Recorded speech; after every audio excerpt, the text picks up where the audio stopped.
My husband told me to stop being friends with the woman who saved my life. That was a weird hill. I thought that was a weird hill to die on. Let me explain. 8 months ago, I was in a minor car accident. Nothing dramatic. A intersection. A red light I didn't see. The specific second of impact that rearranges your understanding of how fast things can change. My car was totaled. I was fine, physically, but I sat on the curb afterwards shaking in a way that had nothing to do with injury and couldn't make myself dial my husband's number. The woman who stopped was named Claire. She'd been 2 cars behind me, seen the whole thing, pulled over immediately. She sat on the curb next to me for 40 minutes while we waited for the tow truck. She didn't ask if I was okay every 30 seconds. She just stayed. At one point, she handed me half of a granola bar from her bag and I ate it without questioning it. And something about that small, strange, ordinary thing made me stop shaking. We exchanged numbers. I texted her the next day to say thank you. She texted back a photo of a very ugly dog she'd seen on her walk with the caption, "This is what I think about during stressful situations." I laughed for the first time since the accident. We started meeting for coffee. Once, then regularly. She was funny and direct and had opinions about things I'd never thought to have opinions about. I came home from those coffees feeling sharpened, like I'd been using a blunt version of myself for years and didn't know it. My husband Ryan noticed, not the sharpening, the absence. He started asking questions with a specific texture. Not curious questions, audit questions. How long were you there? What do you talk about? Why do you need to see her again this week? Each one landing with a weight that didn't match the words.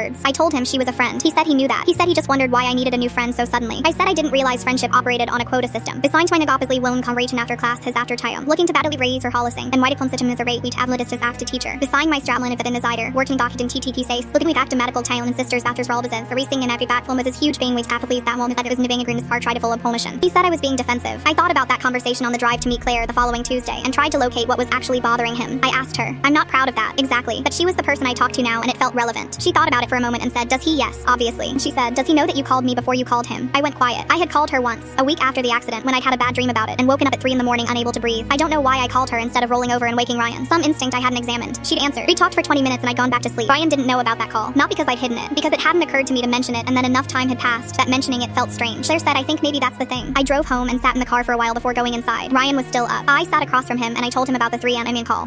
I watched his face while I talked. Not angry, which I'd expected. Something smaller and more honest than that. He said, so when you were scared, you called her. I said I didn't want to wake you. He said, you didn't want to wake me. I heard how that sounded. He said, is that something you've been doing? Not wanting to wake me. I thought about the last 8 the coffee meetings that sharpened me. The texts I answered in the other room. The version of myself I'd been bringing home versus the version I brought to a corner table on Tuesday mornings. I said, I think I stopped telling you things somewhere along the way. He said, yeah. I said, that's not Claire's fault. He said, I know that. We sat in that moment. He said, I don't actually want you to stop being friends with her. I want you to be my friend too. That sentence landed differently than I expected. I'd been so busy defending the friendship that I'd missed what he was actually saying. He wasn't threatened by Claire. He was lonely in his own marriage and had been trying to say it sideways for 3 months because saying it directly felt too exposed. I told him about the bad dream, the real version, what I'd actually been feeling since the accident, the low-grade fragility I'd been carrying quietly while performing fine. He listened to all of it. Then he said, why didn't you tell me? I said, I didn't want to worry you. He said, I'd rather be worried with you than fine without you. I still meet Claire on Tuesdays. She asked about Ryan at our last coffee and I told her what he said and she smiled and said that was actually a very good line. I said, I know. I told him that. She said, what did he say? I said he looked embarrassed and pleased in equal measure and asked if I was going to use it against him. She said, are you? I said only when necessary. She handed me the last of her muffin without being asked and I ate it and thought about curb sitting and granola bars and the specific people who show up and stay. I'm keeping both of them.